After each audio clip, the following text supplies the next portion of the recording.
tuotan pirkanmaalaisille taiteilijoille työskentelymahdollisuuksia.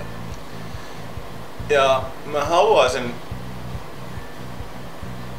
että se ei hirveästi käytännössä muuttaisi näitä juttuja, mitä mä oon tähän mennessä tehnyt. Et me ollaan aikaisemminkin tehty tällaisia isompia maalausprojekteja tämmöisten väliaikaisten laillisten seinien kanssa ja kaikkea. Ja mä haluaisin, että ne projektit luonteeltaan pysyisivät vastaavanlaisena, että meillä olisi mahdollista toteuttaa isoja näkyviä projekteja isolla ryhmällä, että siellä olisi paljon tekijöitä ja paljon yleisöä, että kaikki pääsisi siihen mukaan. Katutaide on mun silmissäni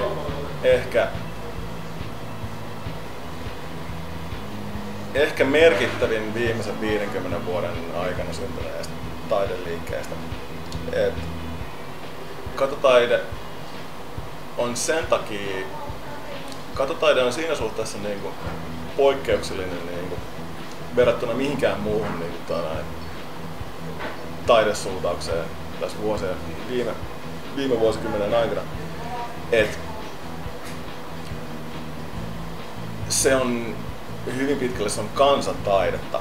Se on alun perin noussut New Yorkista ihan tosi pienien piirien. Siellä oli sellainen liuta ykkä toisella kymmenellä olevia tenavia, joiden harrastus se alun perin oli. Mutta siitä on kuitenkin kasvanut isoin ja näkyvin taideliike moneen vuosikymmeneen. Et se on levinnyt ympäri maailmaa ja se on kasvanut sellaisiin mittasuhteisiin, että sitä on joskus vaikea jopa käsittää. Mun silmissäni katutaidetta kaipaa erityisesti kaikki paljaat pinnat, mitä kaupungista löytyy. Normaalisti katutaide menee piiloon sellaiseen kuolleeseen kulmaan, semmoisen nurkan taakse, mitä me ei normaalisti nähdä, että on olemassa. Mut mä haluaisin, että sen ei tarvis mennä sinne piiloon. Mä haluaisin, että me voitaisiin tehdä sitä missä tahansa, missä on sopiva tila ja sopiva seinä. Ja yksi